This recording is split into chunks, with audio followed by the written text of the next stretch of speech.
Welcome everyone to episode 16 of The Only Way is Ethics. We have with us Ben Jeeves. Ben, welcome and thank you ever so much for giving your time. As a lot of you will already know the format at the moment, this is sort of an opportunity. We bring guests in to give their stories, and then we sort of chew the cud and have a little chat around digital health, clinical risk management, and sort of relevant topics. So welcome, Ben, and I'll hand over to you to let everyone know who you are, and I'd like you to give us a bit about your journey as a clinician, and how you got into digital health, and where that's taken you to the current day. Ian, thanks for the invite. It's much appreciated. So I'm currently an Associate CCIO. I work at Midlands Partnership Foundation Trust, so we're based in the Midlands. I've occupied a bit of a split role over the last couple of years. So as it stands at the minute, that's split between the digital role, which within it I've got CSO duties as well. So I do clinical safety officer stuff within that, but I'm still active clinically. So I'm an advanced practice physio in an MSK service within the same trust as well. So it's quite a unique position to be on the receiving end of the bits I'm helping to deploy, make safe as well. So that works both ways. Get really good on the ground intel that feeds back into the digital team as well. So that's where I am at the minute.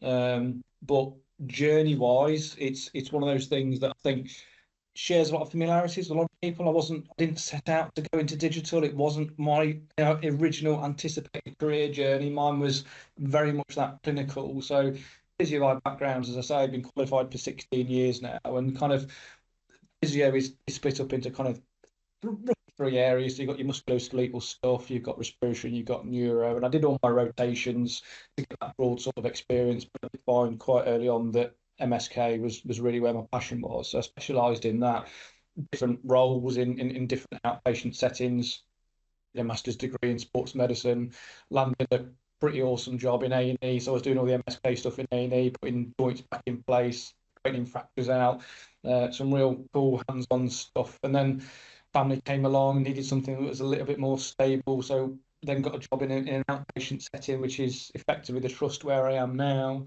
And my career was very much that clinical, as I say. So I think originally I was on a trajectory to get into a consultant physio sort of post, but got to that point of being ready.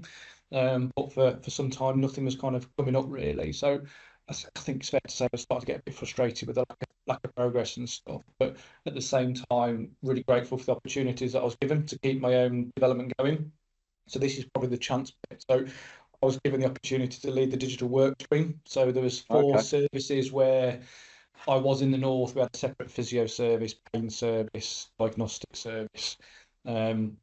Did them work to bring those all together. So my first foray into digital was, here you go and do some project management on this thing. And by the way, it probably needs a bit of a safety case work doing on it, given that effectively it was a bit of a mini EPR migration sort of thing. So I was introduced to both project management and clinical safety at the same time. Right. And we did that pretty much as COVID kicked off, which, to be fair, was an enabler.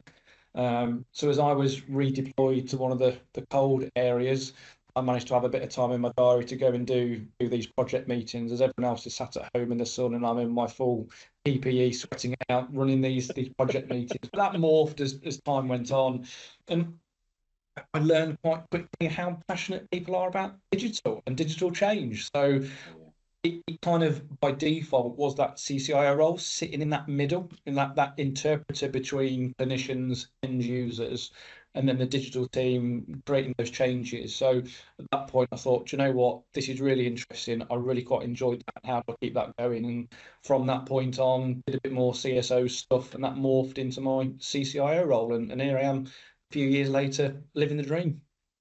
Living the dream. No, thank you for that, Ben.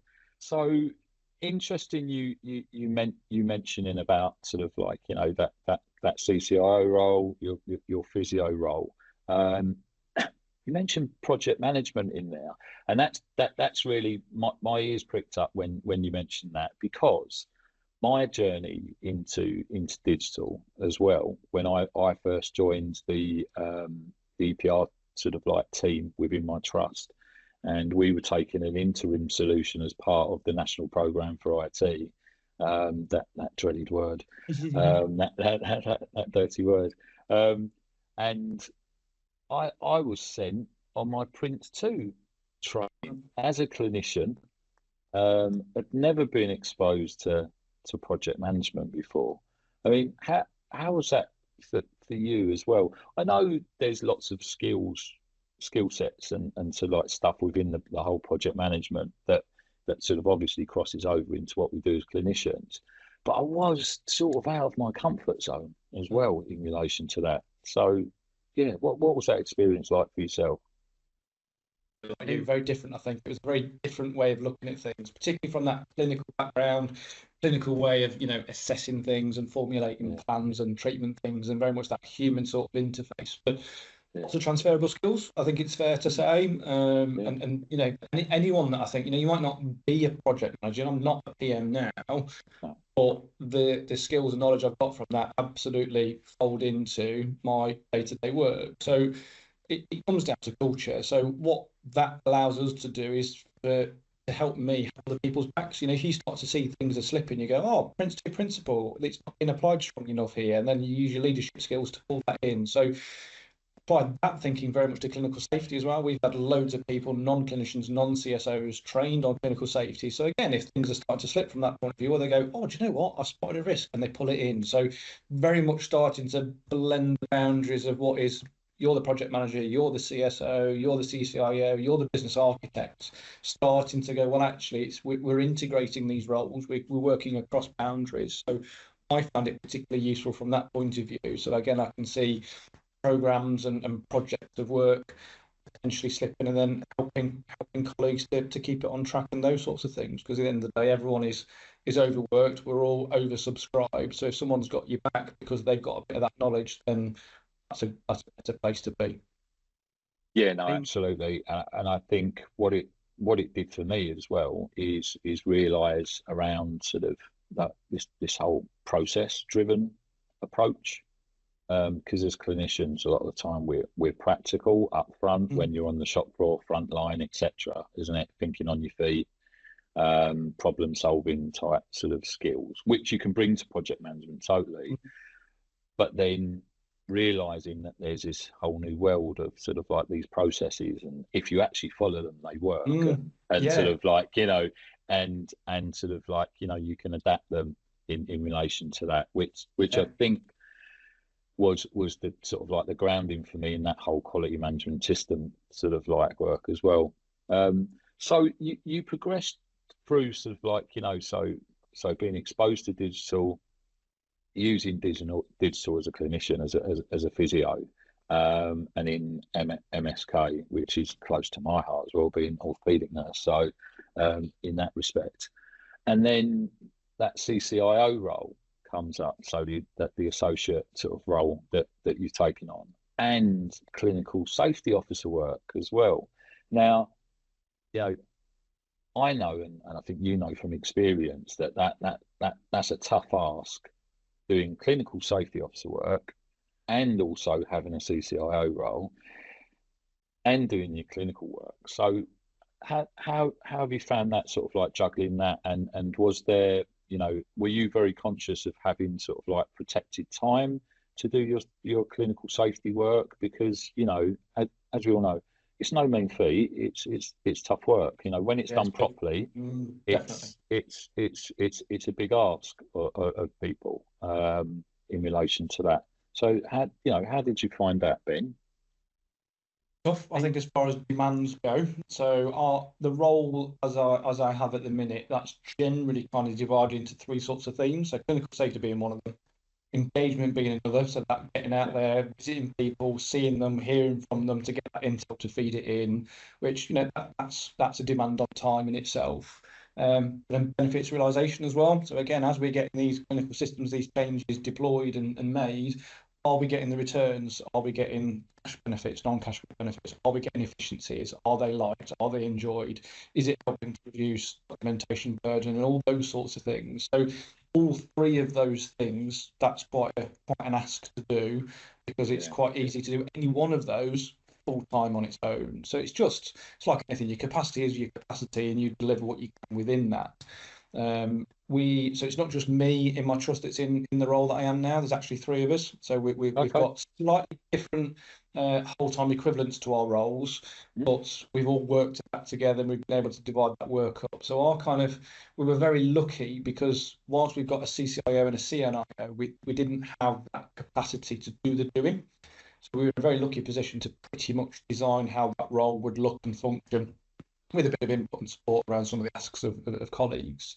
So from the clinical safety point of view, we pretty much set from the ground up what that process should look like, capacity, matching, so create a bit of a really simple pipeline, tracker, which ones are being done, where who's assigned to that as a CSO, which ones don't have a CSO. So very much getting to the point of having that lay of the land around what's going on, where the end idea was that us as CCIOs would be able to kind of take more of that overview of the program of work rather than doing the doing.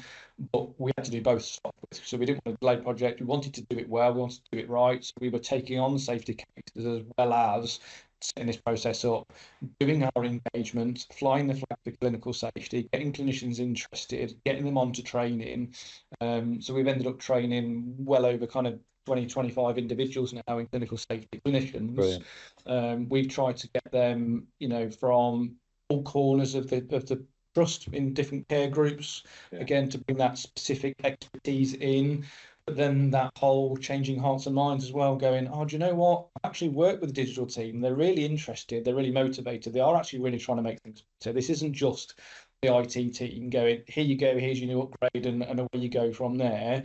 Very much that getting it right from the bottom upwards, because that then becomes self-sustaining. I've heard lots of times, oh, clinical safety is a cottage industry. Oh, it's just a hoop to jump through. It's not.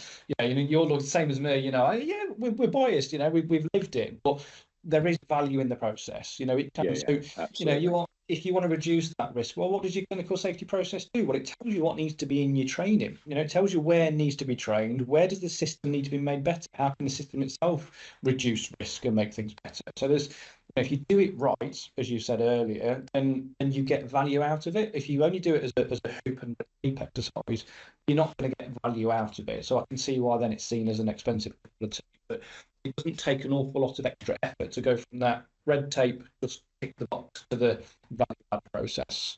So we spent a lot of time just doing that and working at that. And shameless plug, we won the HSJ award for clinical safety and changing culture. So it happened. Here you go. Yeah. And we've just tried to continue with that vein ever since, really. Oh, that's absolutely fantastic, and it shows that it can be done, Ben.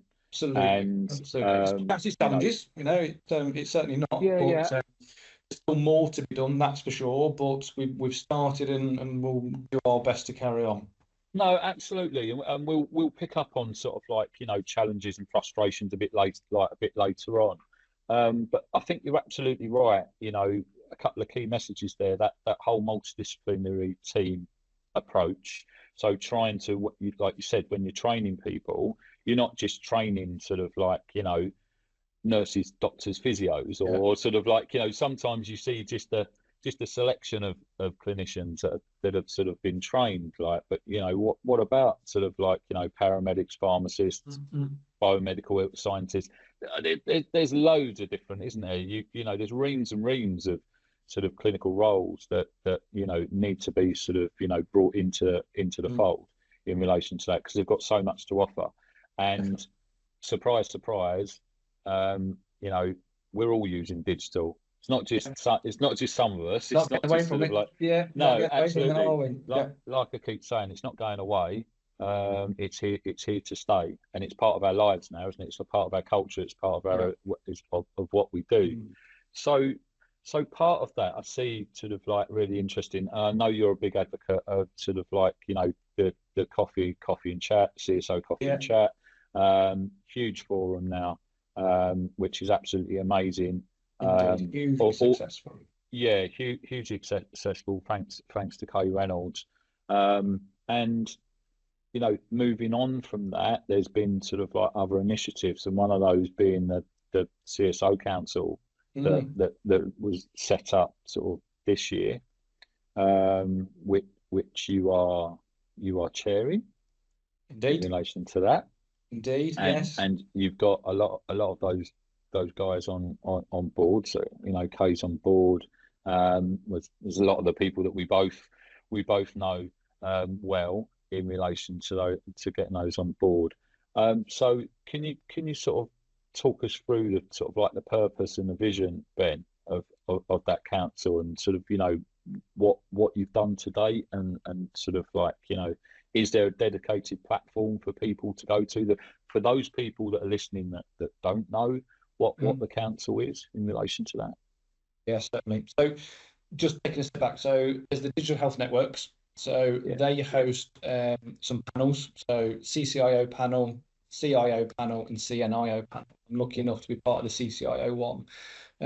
So those panels do a number of things aligned to those kind of areas of their profession, but some of that is also mentoring. But whilst we meet once a month and there's a bit of kind of cross working as well, again, probably with my biases around clinical safety, but also through the mentoring scheme, clinical safety came up a lot. You know, people go, look, you know, I'm needing to do this, I'm wanting to do this, I want to know more about clinical safety. How to make clinical safety better? How to get embedded more? That would crop up in the CIO panel. That was crop up in the CNIO panel. So during that, I thought, well, it seems like we need a bit more of a platform here. I know that there are some special interest groups and things that are out there specifically for CSO stuff, but the digital health network, so they have their online forum discourse, and there's a very healthy, active community on there. So if you're not signed up to digital health networks, get yourself on there. It's discourse, and you can sign up. There's different work streams. But I just thought, feels like there's another thing to help try and bring that all together. And again, it's how do we get some output from that forum? You know, people are saying some great things. How do we try and shape that and frame it a bit more? And I just thought, well, seems like CSO panel or a council is the way to go. So I floated the idea, took it to all of the advisory panels, and they all said, yeah, seems like a good idea, give it a go. So took the idea forwards, and then just to get something set up, it was a case of we just needed to get a group of people together. So this in itself, you know, it's not a closed opportunity, but we just needed to do something to get it off the ground. So a group of people together. You've mentioned Kay as well, given the fact she's in a really good position for networks that she's already got on the inside. So Kay co-chairs it with myself.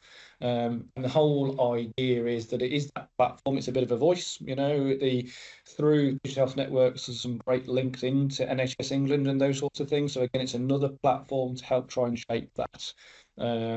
So outputs, we're working on a bit of a kind of a white paper position statement, if you like, around what the current state of play is, feeding in some of those current thoughts around the challenges of doing clinical safety and the standards themselves, which are at the point of being updated. And again, there's a stream of work that's going to come from that. But it's trying to just make that voice a little bit more heard, have some outputs and some podcasts and different bits and bobs and things to come out of it. So there'll be a number of outputs. We've got a bit of a long list, I think it's fair to say.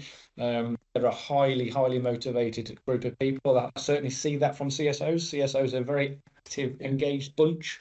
So there'll be plenty more that comes out of it. And then hopefully what we'll see is it becomes sustained.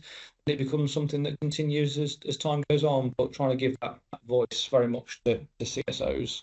Because I'm certainly seeing the CSO landscape change, even within the relatively, you know, 4 or 5 years I've been doing it. It's becoming much more of a central conversation. I'm seeing more CSO posts coming out, and I'm seeing it being at the forefront more in procurement and suppliers saying, "You've done our DCB work, here you go," rather than "What is this? You're the first, but you know, provider trust that's asked us for this. We don't know what the process is. No, we're not applying." So definitely seeing things change. Hopefully, the council just continues to contribute that as another small part, really. Yeah, no, and it's absolutely fantastic, and I think we need these initiatives, Ben, don't we? Because, like you said, I've been doing this 18 years now, and sort of like, you know, seeing the changes that have happened in that time. I think you're absolutely right. I hate to say it, but I think the pandemic was an accelerator for a lot of things within digital. And the CSO role being one of them, and the attention being drawn to to clinical safety in relation to that. And I think we need to keep the ball rolling. We need to keep that momentum going. It's absolutely fantastic that the council is there. I think it's really important with these things, though, that we the communication in relation to any of these initiatives. I think it's absolutely paramount that we communicate and make sure we get to as wide an audience as possible. Because as we know, the awareness, even though we're doing great things and making great strides with the council, with coffee and chat, with this podcast, with other initiatives as well. In pockets, and there are still sort of like people that work, in silos and don't get it, or don't have the resourcing, etc. There's still lots of challenges, and there's still lots of issues, which I think brings me like nicely onto sort of like those challenges that we do face in digital transformation. Like we say, we've got lots happening at the moment. There's EPR deployments going on left, right, and centre. There's hopefully national support going to be coming for that as well. A mandate of March to 2026 in relation to all trusts having an EPR. What does that mean? There's having an EPR, and then there's sort of actually actively using the functionality in relation to supporting and enabling delivery of effective care, as we know in relation to that. And it all comes with its challenges. So you're a CCIO, you're a physiotherapist, you're also a clinical safety officer in a big organisation, and you're front and centre, Ben. So what are those challenges that you're facing at the moment in relation to that? As you, if I can sort of split that, so what are the challenges you see for your workforce? What are the challenges you see for patients, and the challenges for you in your role? If I can sort of take it from those sort of perspectives. Sorry, putting you on the spot. No, you're quite right. There's challenges at every level, isn't there? There always is, and there always will be. They'll just morph a little bit. Some will come more to the fore, some will settle down a little bit, but it will continually change. And we'll always be talking around services. That in itself is not going to go, but that can ebb and flow. That waiting lists get better with certain things. They've been better at times in the past, and they're particularly pressured now. And that then puts that additional pressure on clinicians. And when we're saying, "Oh, look, here's some wonderful change. Come and have this really massive EPR. It's going to completely change your workflow and your processes and all this, that, and the other." And you can see why these things are fraught with difficulty getting them live well. So time, having that headspace to be able to do it, having the time to do the learning to get up to speed with it. And there's no perfect way of doing it. Sometimes it is that leap that you've just got to take, and you just got to go with it. Minimise the risks, having done your clinical safety well, and work through it from there. But it's things like resource, everyone having enough resource, enough capacity. That in itself comes down to funding. The funding pressures is definitely one of the key points of conversation at the minute, isn't it? And great things have been done, great things will continue to be done, but again, they're not without their difficult times. So for me at the minute, given that I'm on secondment, given the financial pressures, my digital time has been reduced. It's gone down from 4 and a bit days a week to 2 days a week. That's presenting its own challenges. Yeah, but at the same time, we're still working particularly hard on getting the business case done. So we have a business case in for our roles, CSO roles, and a whole mix of things, because we've seen the benefits in the work that we've done over the last couple of years, and that now needs sustaining. I think it's fair to say, when we took it to all the care groups and floated it, the different avenues we have, we've had unanimous feedback around the importance of the roles. The roles we're hearing are non-negotiable. We absolutely need CSOs. It's not non-negotiable. The question is, well, how do we do it with the current funding pressures? And that might just be simply where we are with what's happened politically, and that may well change over the coming months, as we've heard with recent budgets and things, depending on what actually happens with those numbers and those sorts of things. So again, we'll get through this period, and then it'll be right. What's the next thing? What's the next bottleneck? How do we move that on? Whilst we've been very lucky to get a number of clinicians come forward for the training and take on the clinical safety stuff, there's also been a number of clinicians that have said, I'd love to be able to do it. Managers saying, I'd love to be able to release them, but currently as it is, I just can't right now. And that's not a closed door thing. That's just that as it stands at the minute, that poses too much of a risk to those end users, of which totally. it's trying to reduce the risk to those end users. It's one of those things. So, it's certainly not perfect. We need to look at how we are as effective as we can be as an organisation with the roles that we've got, with the capacity that we've got, continue to grow. Because like you say, digital is not going anywhere. It is only getting bigger, and the digital team needs to grow with that as well. Otherwise, we're only going to perpetuate this frustration with digital's not quite good enough, digital doesn't quite do what it does, but you need all that backroom staff to enable that, the time and everything else that comes with it. It's at every layer, at every point of interaction you do, and only one or two of those things can suddenly be quite a bit of a challenge, really. And I think the expectation on the patients as well has grown in relation to, I mean, if you look at, I was only training the other day in the Bristol area, and our focus now has changed, whereas sort of even going back sort of like 5 years, that when you looked at digital health, people's expectation was this clinician sitting there at a computer doing sort of stuff and everything. But if you talk about digital health now, it's us on our phones and sort of like, and it's patient. We're all patients, aren't we? And our exposure to so many different systems and applications, etc. And we need your information from here, we need it from there, we need, from all different places, and then we have to bring all of that in together, and try and make sense of it, because it's all about the data, and we've got data coming in from all different directions, haven't we, in relation to that, and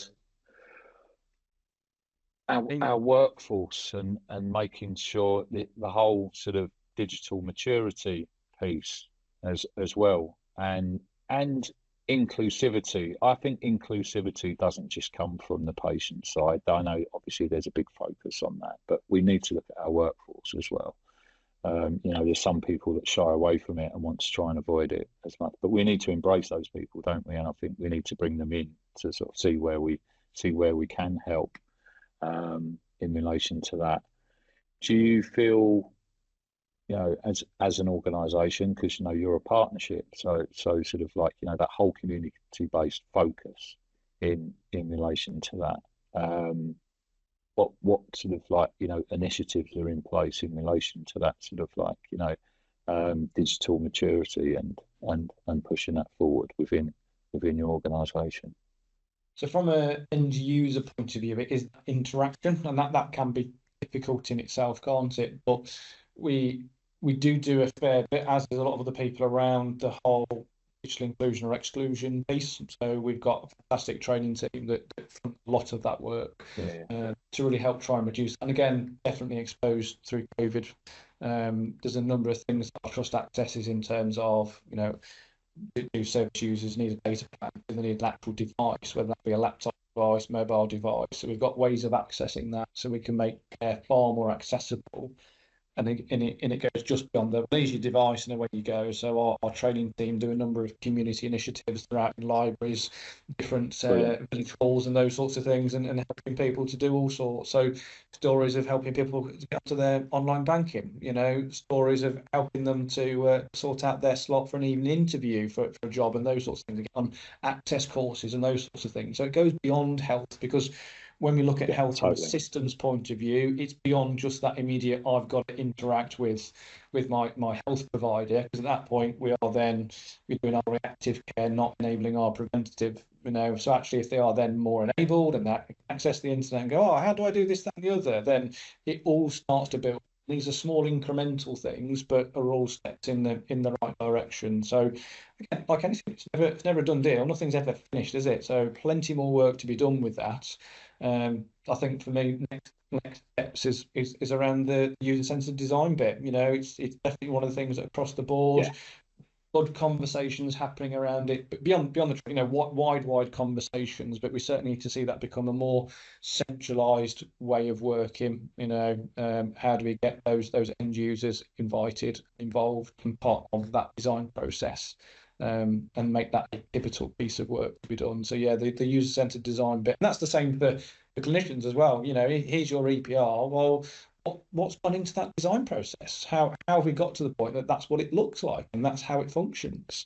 So yeah, definitely want to see more of that being done, so that we get those lovely slick products at the end of it. And then, as I said earlier, rather than going, this digital thing doesn't quite work well, it's a bit too clicky, and this doesn't quite work as I wanted to, rather than oh yeah, actually, I never even thought about that. No, it won't be the point that we get praise. It'll just be the point that we don't get those negative things. So when the feedback goes quiet for the right reasons, then I think we know we're starting to make the right sort of strides.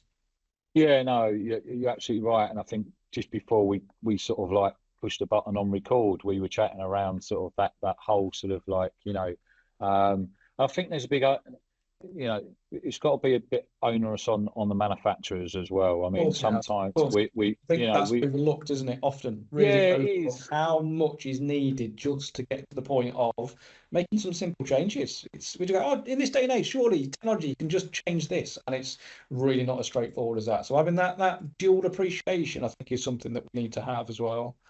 Yeah, you're right, and it's working collaboratively, because I still see, we're exposed to sort of like lots of different digital health projects, and through our sort of like our time and our careers, and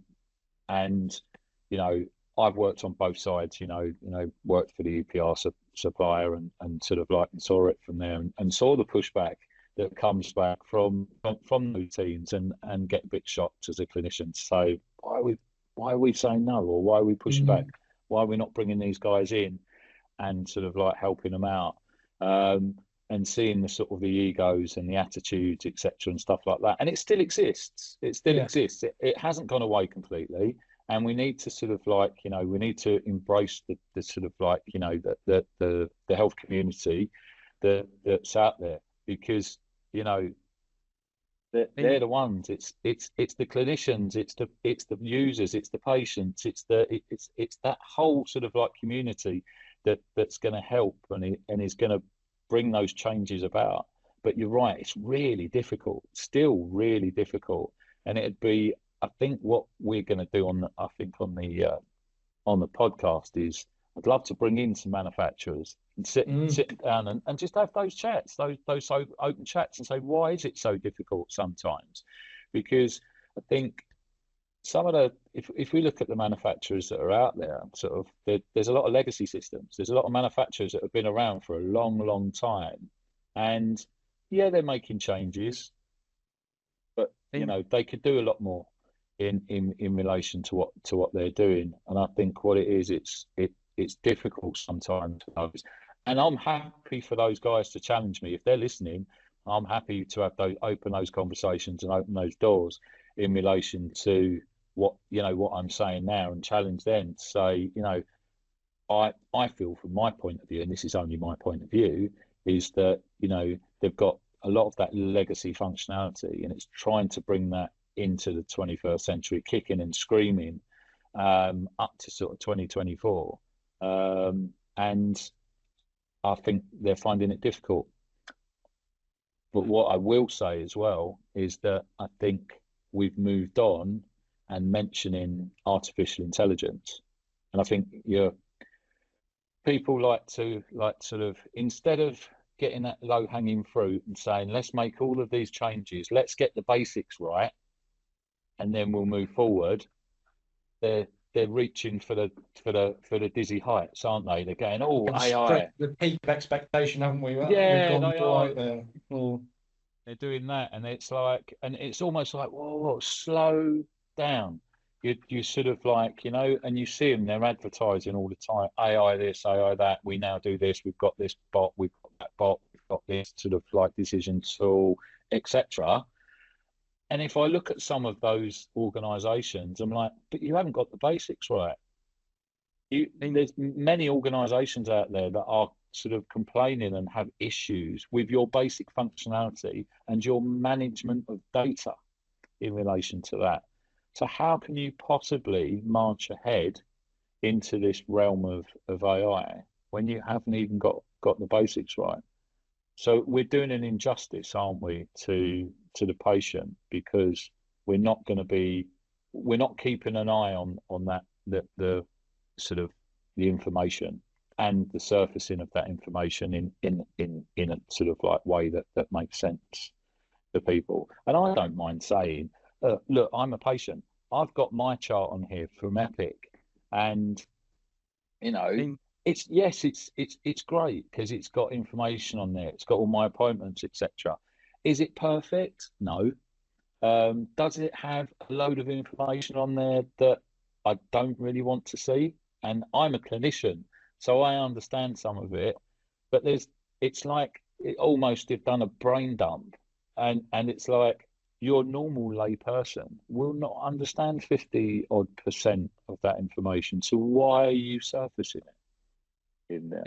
So I don't want to do a soapbox moment and sort of like, but we do need to get to that point where, like you said, that whole user design and experience, that needs to be at the forefront. That needs to be the main priority in relation to, design and safety by design as well in relation to that.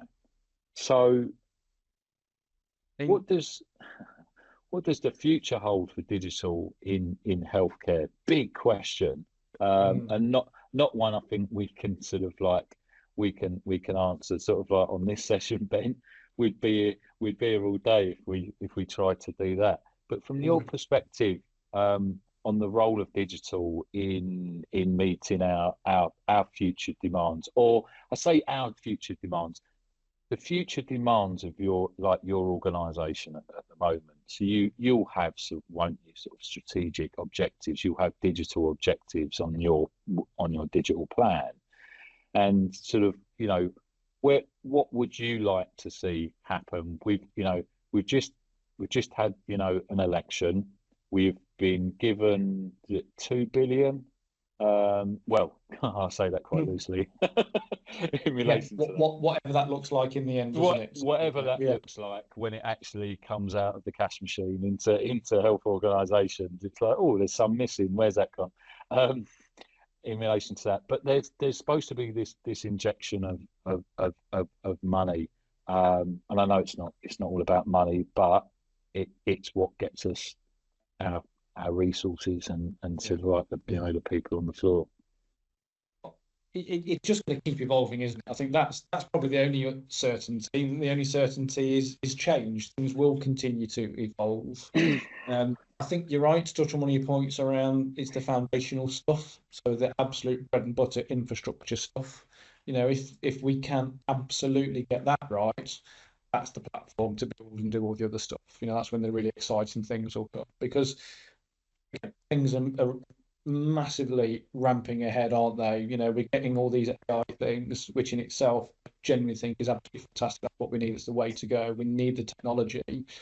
But again, what we don't want is end users to go, oh, it's not that good. It's not working. It takes ages and it cuts out and it freezes. And so we're not getting the benefits from it. So again, drawing on that 1/3 of my role around getting the benefits out of a system that we've bought, the system in itself could be working absolutely fine. If you haven't got your infrastructure right in your deploying trust or organisation, then the product's not going to work. There's that bit of research by Gartner, isn't there? The two EPRs, top and bottom rated, it is the same product. So again, it tells you it's not the product. There's a whole load of other things that wrap around that as to whether it's going to work or not. So in terms of the future of digital healthcare, I think it's the things that we've touched on. It's the only way. So your user feedback is invaluable. That needs to be captured. And that needs to be then taken forwards, otherwise, again, you'll be one of those frustrated people say, oh, I've told you this, I told you it a long time ago, and things haven't changed. So having that collaborative way of working and that collaboration with end users, whoever they are, if they're service users using it, or if it's the clinicians and the staff using it, regardless, they absolutely need to be fore and centre of that use and that testing and that development. It is difficult from a supplier point of view, isn't it? We often see it. We're hungry consumers. We want X, Y, and Z. That's great because we should be helping to drive that forwards. But I also think at the same time, suppliers are helping to drive us forwards as well. We're going, look, here's this thing. Here's actually the new blue sky thing, and here's what you could have and what you could do. And if we can pull all those things together and make that harmonious, then we're going to be in a great place. If there is downsides to endless money and endless time, but if those things weren't limiting factors and they were all deployed in a really good, really effective way, imagine what we could achieve and could end up with. And we do get this proper shift from analog to digital and prevention rather than reactive care. But it's a journey, isn't it? We've got to take these iterative steps. We've got to try and keep things going as forward, keep that momentum going as best as what we can, whilst navigating all the challenges along the way. But genuinely, I do see greater collaboration, and then anything tech on itself isn't much without people, is it? So if we can get that people bit right, the talking, the networking, the engagement, then I think that's the enabler, really. That's my thoughts on that. And do you think that's going to set us up then in relation to, like, I mentioned AI sort of previously, but this whole almost paradigm shift into or what it's perceived to be, clinicians and healthcare systems being prepared and ready for what's coming, and the whole advancement in technologies. Is it something we should be worried about? Is it something that we're making or seems to be out there in the social media world sort of too much fuss about at the moment? And that because you've got conflicting, haven't you, sort of like messages sometimes, people saying, oh, why are we worrying so much, there's nothing to it, and then sort of if I put my clinical safety sort of hat on and I'm like, oh boy, the potential for this to cause so much harm is just absolutely catastrophic in that respect. But then seems to be such mixed feelings, and then we see posts out. One of sort of CCIO that works with us, Tom Bradshaw, GP, saying about the scariness of people using ChatGPT to do differential diagnosis and to write their summaries and all that sort of stuff. And it's a bit of a worry. But like you said, that blue sky thinking and moving forward, we have to move forward. We can't just stagnate. We can't just stay where we are. But I suppose, how do we prepare for that? Indeed. I think worry is one thing, but I think worry is potentially because there's not enough, either understanding or knowledge or appreciation. So it's not to say, oh, don't worry, but I think, again, it's that clinical safety approach. We need to be critical. We need to be structured in that, and where we are hearing those worries, again, they need to be captured, because actually there might be something really valuable in that, going, oh, we hadn't thought of that. Right, there's a little entry for a hazard log because someone said, what if this, or could this happen? And we can account for that. And we can't get rid of risk, but, again, for all those that are CSOs or CSO trained, we can look to mitigate it. And does that get to a level that we're happy? It's at the same time, because there is risk with innovation and doing new things. You're going somewhere new. There's known uncharted things, isn't there? But again, there's ways of doing that appropriately. So that's definitely the way to go with all those sorts of things. But like anything, any tool can be misused. And again, you think, well, look a little bit on the initial, oh dear, is that what's going on? Using it for differential diagnosis, chucking a load of information into it to create a progress note or whatever. But actually, you can therefore see, right, there's a lot of energy there for that. If we did that and we made that into a bit more of a structured setup, we can get a lot out of that. There's a lot to be done with it, I think, but it's like anything, it's about using it in the right way to if it's misused, again, training control, it's one of those recurring things on your hazard log. What's the training control for this? And sometimes that's out of a misunderstanding, but born out of the frustration of, I'm absolutely swamped, I need to make my working life easier. We need the right tools to do that. No, couldn't agree more. Couldn't agree more. I'm going to bring it back to sort of like, I always said I didn't want us to get hung up on these chats with clinical risk management, but I do want to bring it back into the fold and delve a bit deeper. You mentioned earlier in the in our chat about the standards, and they're up for revision in relation to that, and I always try and get people's views on these as we go through, because it's nice to get sort of, we have such a varied guest list on the podcast, and as you well know, Ben, DCB 0129 and 160, they've got a revision date of 2018. They're 6 years out of date. That will be 7 years next May in relation to that. So there is work afoot. Realistically, can't see that really happening until after Christmas. Like the main sort of push for that, but it also includes DTAC as well. I know it's different work stream, but there is consultation as well happening on that. What are your thoughts in relation to that, Ben, and what would you like to see happen in relation to the standards? Definitely, I think there's a lot of energy around it. So as part of said output of the council, the white paper, Kay did a great engagement piece around a survey for that. So it came out as a clear want and need really around the standards being updated, which it's fair to say, like you say, that they are due for updates. That's a challenge in itself, isn't it? We're talking around the things that are changing.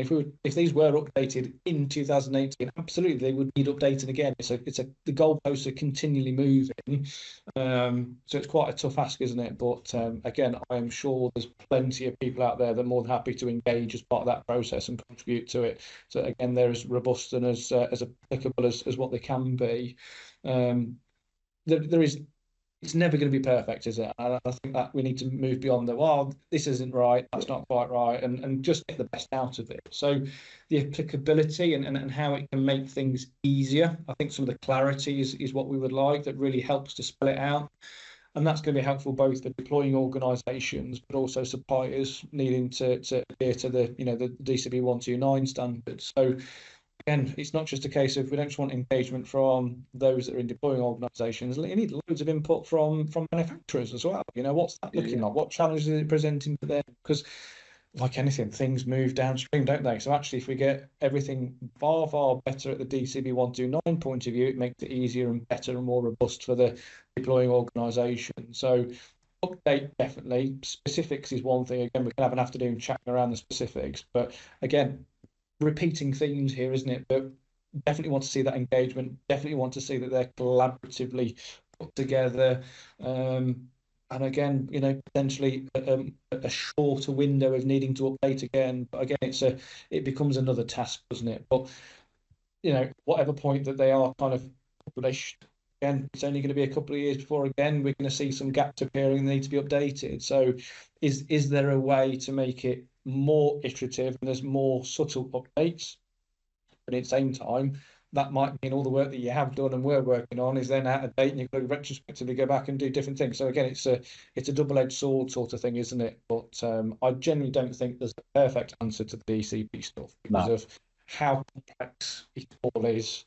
AI, the lack of clarity that we have with AI as well, and all those sorts of things as well. So how can we robustly have something in the standards that enables some of that lack of clarity and that degree of uncertainty, when often the focus of CSO stuff is absolute traceability, definite this matched to that and matched to the other, rather than that degree of, well, maybe, what if, and possibly, and maybe, and sometimes, and so it's definitely interesting, isn't it? So it'll be a fascinating group to be part of for those updates, that's for sure.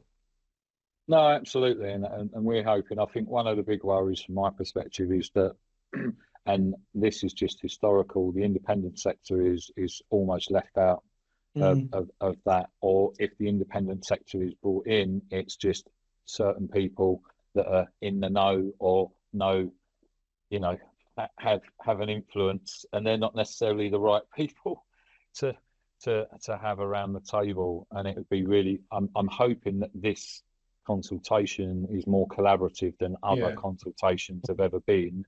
You're absolutely right in respect to there's lots of questions to be answered. It's almost screaming for a working group, isn't it? It's Yeah. for Yeah. a continuous working group that Yeah. always has an eye on the standards and making sure that they are relevant in relation to that. And I don't think that'll be hard to put together or have. I think you're going to have people absolutely chomping at the bit to be part of that working Yeah. group Took my and to words. move that forward. I don't think it could be short of people happy to participate in that. No, absolutely, and it needs. I think it needs so much input in relation to, like you said, the whole AI piece. We're sort of up in the air at the moment, and I know, you know, we're going to be announcing it in the new year, but we're working as an organisation on the application of AI in a healthcare setting. Of course, you know, I know there's already a course out there at the moment, but we're looking to add to that from our experience and utilising our knowledge, and supporting that. But yeah, let's hope let's hope that, you know, that gains momentum, and that, you know, at some point next year we actually start seeing the, you know, the movement and decision making. But it has to be done right in relation to that. So Ben, on reflection and with, you know, your role as a CCIO, and I've never asked this question to other guests before in that sort of senior in that senior post, but in inspiring sort of like clinical informaticians out there, and all those clinicians that, you know, like, I want to get into digital health, and, you know, they look at their journey. I mean, what advice would you give to them if they, you know, those aspiring to sort of take on a leadership role in digital health, maybe in clinical safety, in relation to that sort of, you know, what advice would you give to those guys? I think the simplest thing is go and do it. You know, whatever, step out your comfort zone, go and try it. You know, if you're thinking, well, I'm not sure if it's for me, go and try it, because digital is everywhere and you're only going to get something out of it. Whether that ends up being your definitive career or not, you're going to get something out of it. So try it, absolutely. There's lots of different ways in. We've touched on projects, so that doesn't have to be defined piece of transformation that you formally go on your Prince 2 training or other project management type qualifications, but something along those lines. You know, it's those little bits and steps towards to give you that appreciation and understanding. I am absolutely an advocate of CSO as a way into digital clinical positions, whether that ends up being a leadership position. I mean, CSO stuff, you know, it's not necessarily always seen as a leadership position, but it absolutely is. You know, it's an integral part of the team that has really got a position to shape and change what deployment looks like and what a system looks like. So CSO is often a really good way in as well. So if you're a clinician that's purely clinical at the minute, then it's a case of use your networking skills, and that might be uncomfortable, it might not be. It used to be for me, to be fair. You know, I used to absolutely hate talking to new people and what have you, but yeah, it's a case of one of those things, give it a go and jump in, and what's the worst that can happen? That you might not get the answer you're looking for. So it might just be that you've not spoken to the right person, go and find someone else. But for me, it's something that I often refer back to. It's definitely the power conversation, because a lot of the things that I've been fortunate enough to be involved in was because of conversations and chatting to people and asking, and it's stuff that you think, well, blimey, you know, I asked if I can be involved in this, and you said, yeah, you know, and all these sorts of things. Or, you know, what about this? How do I get into it? So we learn from people. So networking, getting out there and chatting, for sure. But on one hand, it's a good thing. There's not a single defined path in. It's also a downside as well, but there's multiple things to help with your access. But there are formal things. So digital health networks, they run their mentoring schemes. So again, you know, there are dedicated things that are out there, and they run annually. So again, you can apply to those, and that can come round. But do something scary. Apply to be a member of an advisory panel. Who knows what's going to happen? All sorts of things can change. So, yeah, just speak to people and that. Get yourself to conferences. And in the queue for coffee, tap someone on the shoulder or turn around and go, "Hello, who are you? And what's your name? Where'd you come from?" And it's amazing who you'll meet. So yeah, I'm just really grateful for the conversations that I've had, the people that I've met, and hopefully for the people that I'll continue to meet as well. But yeah, give it a go. It's absolutely amazing. I love it. It's not going to be for everybody, but give it a go, get something from it, and the world will be a better place for it. No, thank you for that, Ben. And I think people don't put enough emphasis on networking. And sort of, I think people used to look at it. I mean, being in digital health for sort of 18 years, and sort of people go, "Oh, networking," sort of like, and it's like, yeah, but it's getting out there, and it's like speaking to people and getting to know people. Yeah, And I know every single year, I go to all the conferences that I can get to, for the pure fact of networking and to see mm, what's new out there as well, to see what's new. So, and there's other forums out there, aren't there? Like, you mentioned about the digital health networks. BCS, British Computer yeah. Society. Becoming a member of that, they've got some great resources and support for people that want to get into digital as well, and Philip. So, No. Ben, what's coming up for you then? Any is there anything sort of like, within your roles, what's your plan? What does your next few months look like, if you don't mind, sort of like, is there anything that sort of like, for you and your organisation that's sort of like on the horizon, just to sort of like, let people know about? I think for me, whilst I'm probably comfortable dealing with that degree of uncertainty in a clinical role, I'm absolutely that degree of uncertainty from a professional point of view. So, yeah, I genuinely don't know what's going to happen with roles. Right. Time certainly will tell with that, but I've I've been incredibly fortunate, and again, there are many, many other exceptional organisations out there. But the opportunities that have been afforded in me, that hopefully I have done and keep paying forwards with others, I think hopefully will continue. What exactly that looks like, most actually, at this stage, I don't know. We've got, like, these funding cycles and things. Again, Yeah. with the recent announcements, we don't know what that's going to look like yet.